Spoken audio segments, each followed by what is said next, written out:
दूरदर्शन के खास मुलाकात कार्यक्रम में आपका स्वागत है। आज हम आपको उत्तराखंड की एक ऐसी शख्सियत से मुलाकात करवा रहे हैं जिन्होंने रिवर्स प्लान कर अपने गांव में शानदार काम किया है। इनको आप रिवर्स प्लान का हीरो भी कह सकते हैं। दिल्ली के शानदार कंस्ट्रक्शन क्षेत्र में काम करते थे, लेकिन जब गांव की याद आई तो वापस गांव आ गए और न सिर्फ बागवानी शुरू की बल्कि उन्होंने जैविक खेती शुरू की, वेजिटेबल शुरू किया। और आपको पता है, इन्होंने धनिया की ऐसी फसल पैदा करी जो Guinness book of world record में दर्ज की। लगभग 7.5 फुट ऊंचा धनिया की फसल पैदा की। ये इनकी कहानी की शुरुआत होती है। ये यूरोप जाते हैं, वहाँ फ्रांस जाते हैं, वहाँ के कई कंट्रीज में जाते हैं। जब उन्होंने देखा कि भाई मेरे गांव का जो रानीखेत के पास इनका बिल्ले गांव है, सेम एटमॉस्फेयर उस जगह का भी है, लेकिन वहाँ सेब लगभग हैं और हमारे खेत बंजर है। बस इन्होंने निर्णय लिया अपने गांव जाएंगे और जिस तरह फ्रांस में खेती हो रही है, आपके फलों की खेती हो रही है, उससे बेहतर करूँगा। और आज वो बेहतर खेती कर रहे हैं और जैविक खेती कर रहे हैं। सेब की जैविक खेती उत्तराखंड का पहला बाग है जो जैविक सेब पैदा कर रहे हैं। और आपको बता ही दिया कि Guinness book of world record में दर्ज है। और शानदार अब अपने गांव के लोगों को प्रेरणा दे रहे हैं, वहाँ बाग लग रहे हैं। तो इनसे मुलाकात करते हैं। ये हैं गोपाल उप्रेती जी। उप्रेती साहब नमस्कार। नमस्कार राव जी। बड़ी खुशी हुई आपसे मिलके कि आप रिवर्स प्लान के हीरो हैं और आपका चेहरा भी बिल्कुल सेब की तरह है, जैसे सेब आप पैदा करते हैं। धन्यवाद राव जी। तो आप उप्रेती साहब जरा अपना संक्षिप्त परिचय हमारे दर्शकों को दे दीजिए अपने बारे में। मेरा नाम गोपाल उप्रेती है। मैं ताड़ीखेत ब्लॉक जिला अल्मोड़ा के गांव बिल्लेक का रहने वाला हूं। और मेरा जो जन्म है वो मेरे गांव में बिल्लेक में ही हुआ। और उसके बाद में 12-13 साल की उम्र में मेरे पिताजी, क्योंकि भारत सरकार में नौकरी करते थे दिल्ली में, तो मैं भी दिल्ली चला गया और मेरी शिक्षा वहीं हुई। और उसके बाद वहाँ पे अपना व्यवसाय भी, नौकरी भी करी, फिर व्यवसाय भी अपना शुरू करा। और उसके बाद अब फिर दोबारा अपने पहाड़ों पे काम कर रहे हैं। हमने आपका गांव देखा, वहाँ के सेब के लगभग आपके पेड़ देखे, आपके वो भी देखा जो वहाँ का आपने धनिया उगाया, Guinness book of world record में दर्ज हुआ, रिकॉर्ड ऑफ एशिया में दर्ज हुआ। और आप इस समय प्रगतिशील बागवान हैं। हम तो रिजल्ट देख रहे हैं कि आप शानदार काम कर रहे हैं। लेकिन एक आदमी जो दिल्ली में व्यवसाय करता था, उसने अपने गांव छोड़ दिया था। अचानक ये टर्न कैसे हुआ कि आपने सब कुछ निर्माण कंस्ट्रक्शन के क्षेत्र में आप थे, जो अच्छा व्यवसाय माना जाता है महानगरों में, फिर आप छोड़ के उन बंजर खेतों की ओर कैसे आप मोटिवेट हुए, जरा बताइए। रावत जी, मैं ये समझता हूँ कि मुझे परमात्मा ने, हमारे गोलू देवता ने वापस पहाड़ की कुछ सेवा अधूरी रहेगी, उसके लिए मुझे भेजना होगा। तो मेरे साथ भी ऐसे ही हुआ। मैं जब 2012 में जब मैं फ्रांस की यात्रा पे गया, मेरे साथ बहुत हमारे कुछ मित्र थे और हिमाचल वाईएस परमार यूनिवर्सिटी के कुछ जो उस वक्त ex vice chancellor doctor Jagmohan Chauhan ji के साथ मुझे जाने का मौका मिला। और जब मैं यूरोप की, मेरी ये पहली यात्रा थी, जब मैं यूरोप पर गया तो लोग तो यूरोप में इस तरह से घूमने जाते हैं, तो मुझे सौभाग्य मिला वहाँ के खेतों में जाने का, वहाँ के नर्सरीज़ में जाने का, वहाँ की प्रोसेसिंग यूनिट्स में जाने का। तो जब मैं जब वहाँ पे गया फ्रांस के अंदर, जब मैंने देखा वहाँ पे किस ढंग से खेती हो रही है, बागवानी हो रही है, किसान वहाँ का कितना समृद्ध है, और मैंने सारी वही चीज़ें देखी जो मेरे रानीखेत में होती थी। वही सेब, आड़ू, प्लम, खुमानी, घिंगारू, तिमले। तो जब ये सब चीज़ें मैं दिन भर वहाँ के खेतों में देखता था, कि वहाँ की नर्सरीज़ में जो भी फल के जो पौधे थे वो देखता था, तो मुझे लगता था कि मैं अपने रानीखेत में ही आ गया हूँ, क्योंकि ये सारी की सारी चीज़ें मेरे रानीखेत में होती थी।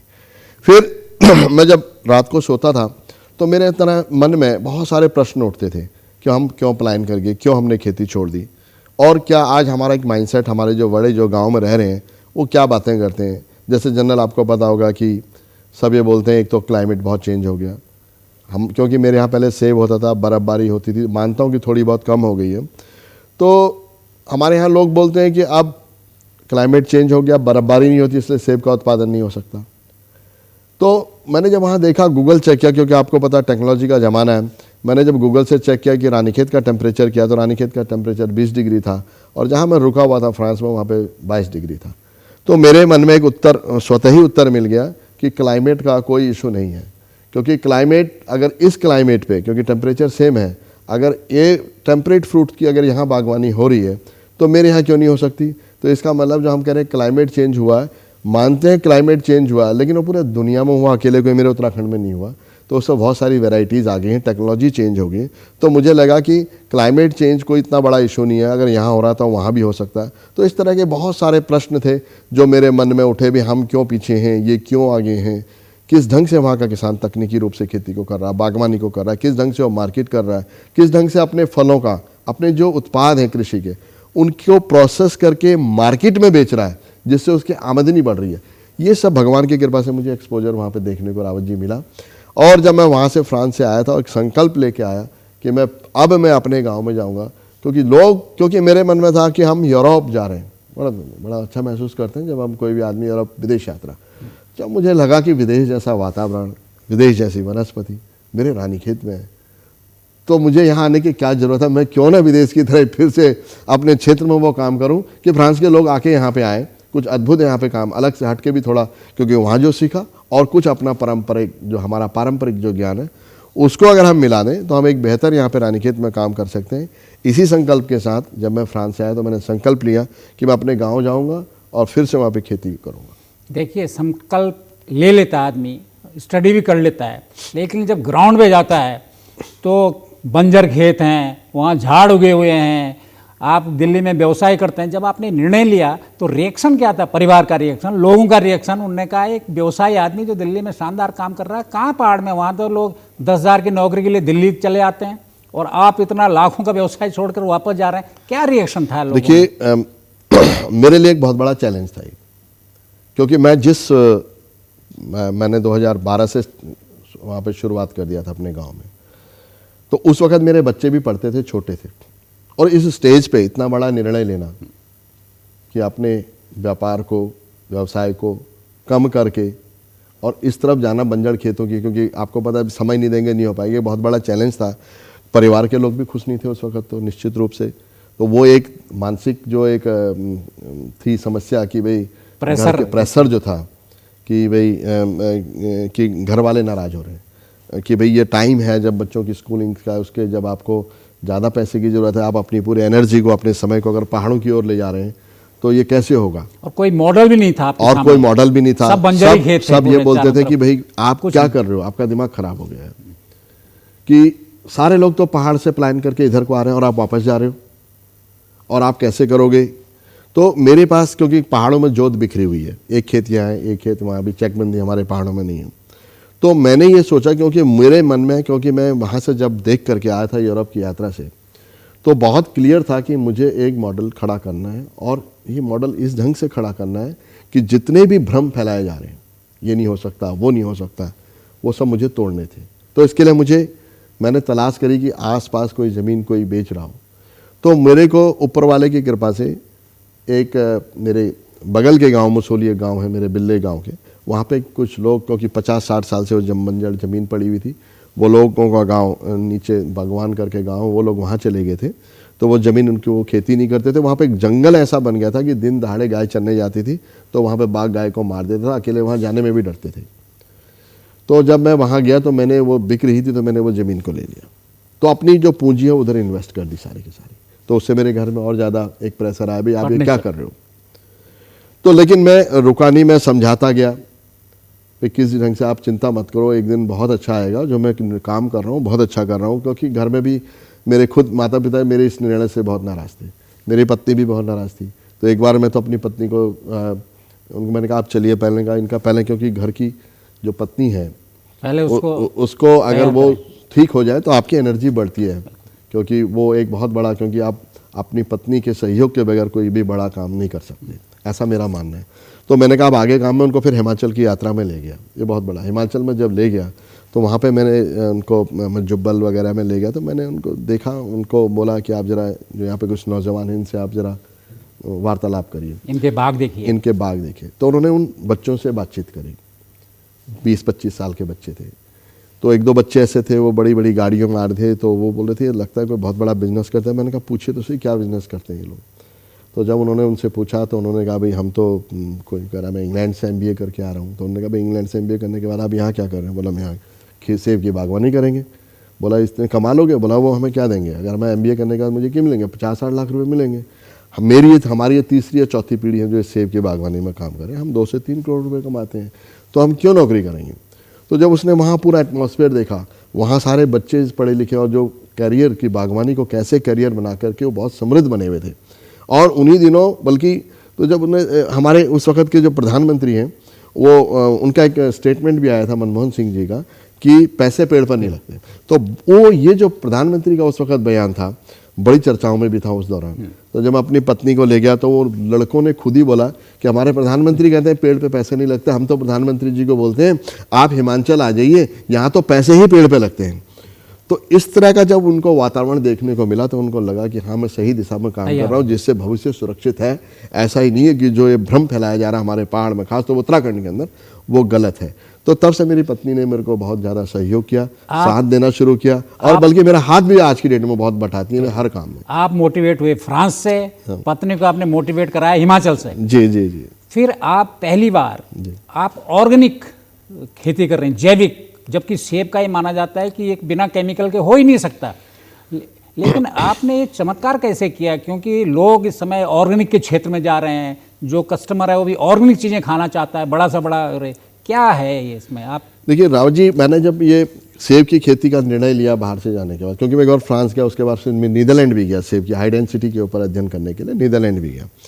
तो वहाँ से जब मैं आया तो मैंने मन में ये सोच लिया था, क्योंकि मेरा जो क्षेत्र है वहाँ पर कोई सेब की बागवानी नहीं होती, दूर दूर तक भी नहीं होती।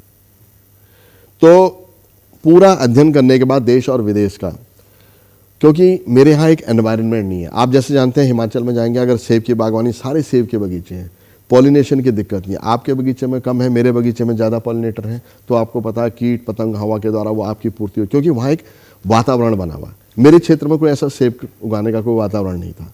तो मैं ये भी मेरे मन में था कि मैं इमीडिएट अभी शुरू अगर मैं खेती करता हूँ तो मैं हिमाचल के किसानों की बराबरी नहीं कर सकता, क्योंकि मुझे वो वातावरण मेरे पास उपलब्ध नहीं है। वो वातावरण जब तक पैदा नहीं होगा, क्रिएट नहीं होगा, तब तक ये रिजल्ट नहीं आ सकते।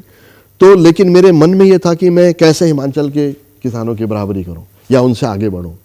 तो ये सारा अध्ययन, क्योंकि मैं बचपन में गांव में ही पैदा हुआ, मेरी मदर तो दिल्ली आने के 10 साल तक गांव में ही खेती करती थी, और जब भी स्कूल की छुट्टियां होती थी तो हम लोग अपने गांव में ही जाते थे, खेती करते थे।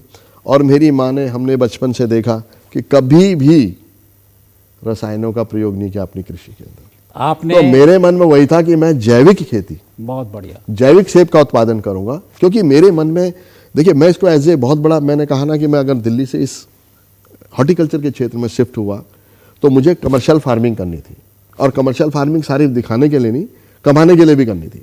तो मेरे लिए आगे ये भी था कि मैं अब तो मोदी जी जैविक के इसमें हैं और पूरा देश जैविक हो, और आप अच्छा कर रहे हैं।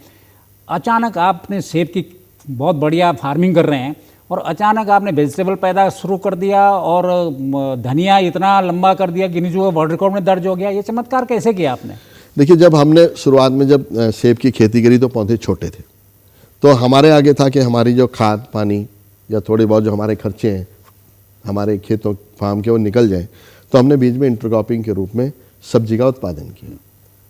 हम लोग वहाँ पे कृषि विज्ञान केंद्र से जुड़े, अच्छी किस्म की हमको वहाँ पे सब्जियों की वैरायटीज़ मिली, तो जिनके उत्पादन से हमने अपने सारे फार्म के खर्चों को निकाला। तो उसी बीच में हम लोग ये धनिया, अपना मेथी, शिमला मिर्च, बंद गोभी, पुदीना और फूल गोभी, ये सारी सब्जियों का उत्पादन हम लोग अपने जो बगीचे हैं पेड़ों के बीच में करते हैं। आपने उगाया, धनिया हो गया, अवार्ड मिल गया। अभी आपको राष्ट्रपति जी ने अवार्ड दिया, वो किसके ऊपर था? आपने वो पहाड़ का धनिया, क्या उसको पैटेंट करवा दिया क्या आप? हाँ रावत जी, जब क्या हुआ कि जब हम लोग पिछले, क्योंकि 7-8 साल से जब हम धनिया के ऊपर काम कर रहे थे, और हमने कोई धनिया बोते हम लोग क्या करते थे, धनिया का एक पेड़ हुआ, बड़ा पेड़ हुआ, उसका बीज रख लिया, अगले साल फिर जो बीज के लिए जो बड़ा हुआ उसका बीज रख लिया। इस तरह करते करते 5-7 साल के बाद में जब मेरे पास जो धनिया का बीज था, मैंने ये देखा कि जब मैं इसको बो रहा हूँ, मैंने कम से कम 10 नाली में धनिया बोया था, तो 10 नाली में जब धनिया बोया तो मेरे सारे पेड़, मतलब सबसे छोटा पेड़ 4-4.5 फुट का होगा, सारे पेड़ 5 फुट, 6 फुट, 7 फुट, 7.25 फुट इस तरह के थे। यानी कि एवरेज हम मान लें तो 4.5-5 फुट से नीचे की हाइट का कोई भी धनिया का पेड़ नहीं था। जो भी आता था वो उसको देखता था।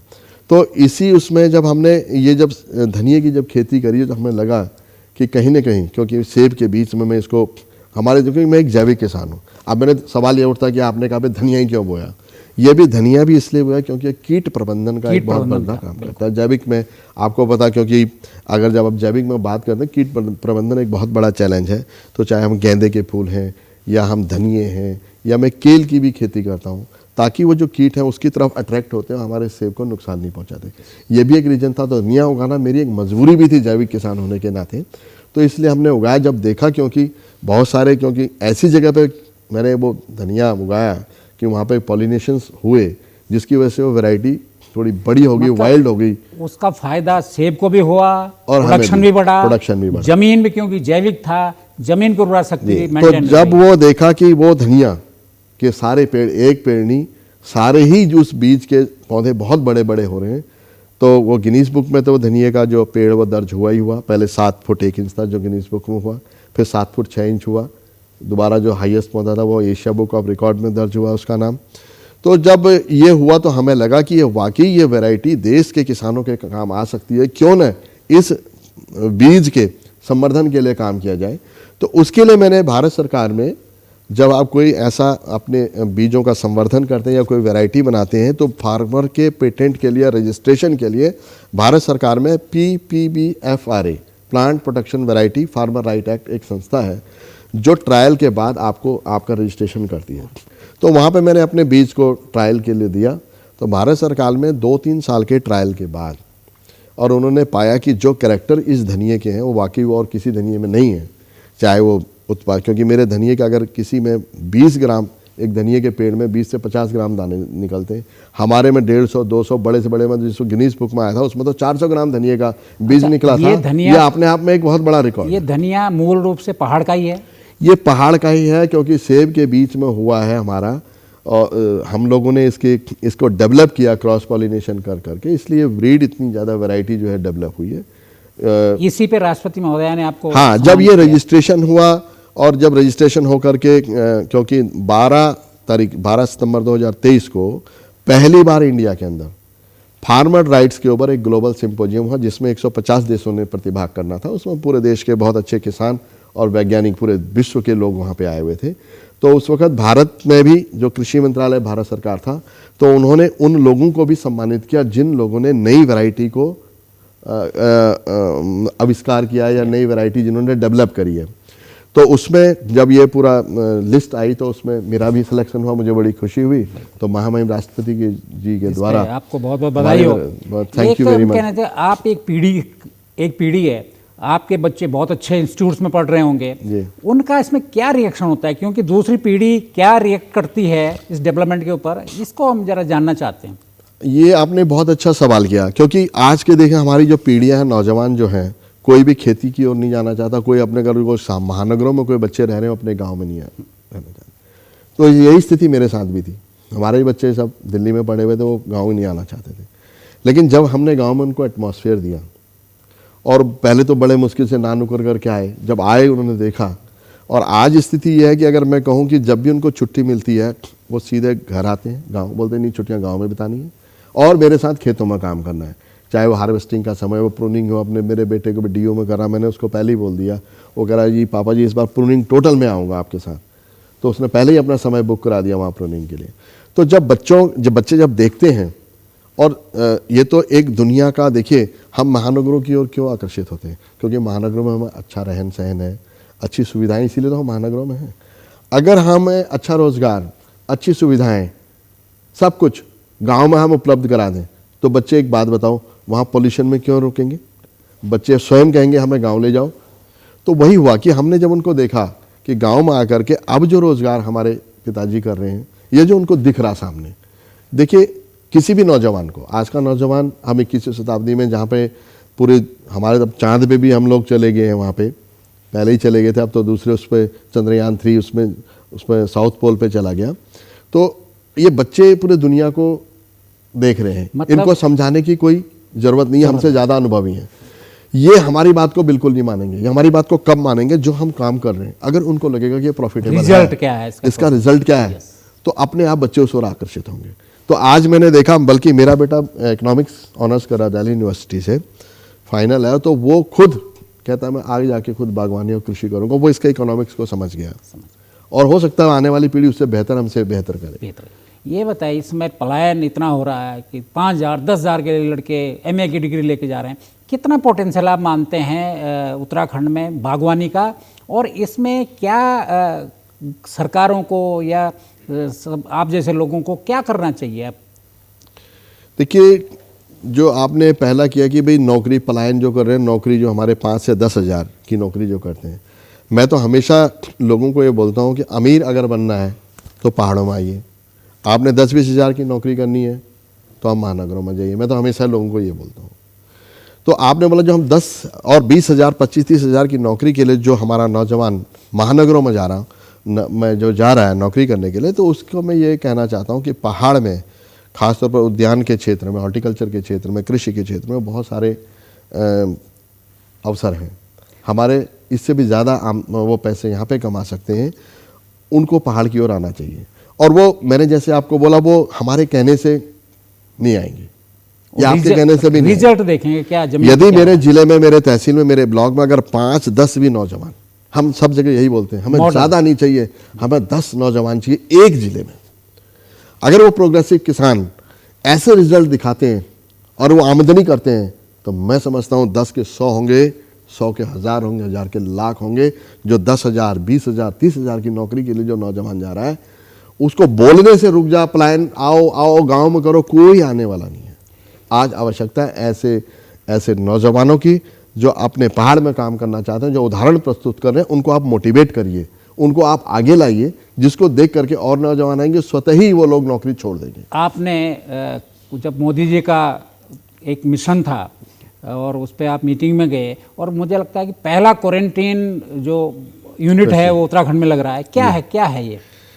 देखिए, जब कोरोना आया था, पूरा देश, पूरा दुनिया जब कोरोना से जूझ रही थी, और जब फर्स्ट जो कोरोना की पहली लहर थी, उसके बाद मोदी जी ने आत्मनिर्भर भारत का जो पहला पैकेज बनाया था, तो जब आत्मनिर्भर भारत का जब माननीय प्रधानमंत्री जी पैकेज बना रहे थे, तो उन्होंने देश के सभी राज्यों के किसानों को, किसान नेताओं को और वहाँ के जो भी कृषि मंत्रियों की एक बैठक ली, तो जिसमें भारत सरकार के कृषि मंत्री भी थे और उस वक्त के तत्कालीन हमारे उत्तराखंड के कृषि मंत्री सुबोध उनियाल जी भी थे। तो उस बैठक में तो हमारे उत्तराखंड से सुबोध उनियाल जी और मेरे को उस बैठक में शामिल होने का मौका मिला। तो उसमें उन्होंने कहा था कि हर प्रदेश, चाहे उत्तर प्रदेश हो, चाहे हिमाचल हो, राजस्थान हो, पंजाब हो, छत्तीसगढ़ हो, कर्नाटक हो, अपनी एक एक दो मुख्य समस्याएं आप बताएं, ताकि हम आत्मनिर्भर भारत के तहत और ऐसी कोई चीज़ें हों जो पूरे उत्तराखंड या पूरे प्रदेश के लिए, जो किसानों के लिए लाभकारी हों। इस ढंग की आप चीज़ें बताएं, क्योंकि 10 आपकी डिमांड हम पूरी नहीं कर सकते, लेकिन हम 1, 2, 3 जो भी प्रमुख डिमांड जो हमें लगेगा, और हम उसको निश्चित रूप से उसको पूरा करेंगे। तो जब मेरी बार है, मैंने जब उत्तराखंड के लिए बोला, मैंने कहा, मैंने वहाँ पे मीटिंग में बोला कि मेरा जो स्टेट है वो हॉर्टिकल्चर स्टेट है। इस पूरे प्रदेश में अगर हम जैसा रोज़गार की बात कर रहे हैं, युवाओं को रोज़गार से, खेती किसानी से जोड़ने की बात कर रहे हैं, ये बातें तभी संभव हो पाएंगी जब हमारा जो स्टेट है उसमें हॉर्टिकल्चर एक तकनीकी रूप से हो और हॉर्टिकल्चर वैज्ञानिक तरीके से हो, और उसमें क्या क्या हमारी कमियां हो रही हैं, क्या क्या हमको आवश्यकताएं हैं, वो अगर पूरी हो जाएंगी तो निश्चित रूप से हमारा जो स्टेट है हॉर्टिकल्चर स्टेट हो जाएगा। तो इसी क्रम में, क्योंकि मैंने जब देखा कि आने वाले समय में सेब की जो हाई डेंसिटी फार्मिंग हो रही है, जिस ढंग से उत्तराखंड ही नहीं, चाहे हिमाचल है, चाहे कश्मीर के नौजवान आज सेब की नई नई प्रजातियों को इंपोर्ट कर रहे हैं, सरकार भी इंपोर्ट कर रही है, तो उसमें एक सबसे बड़ा चैलेंज था कि कैसे जो बाहर से जो इंपोर्ट आ रहा है, हम इंपोर्ट करना तो अच्छी बात है, लेकिन कहीं ऐसा ना हो कि हम कोई बीमारी को इंपोर्ट कर पाएँ, वायरस ना आ जाए। और अगर वो वायरस इंपोर्ट हो गया तो हमारे पूरे प्रदेश को चौपट कर सकता है, यहाँ की बायोडाइवर्सिटी को चौपट कर सकता है।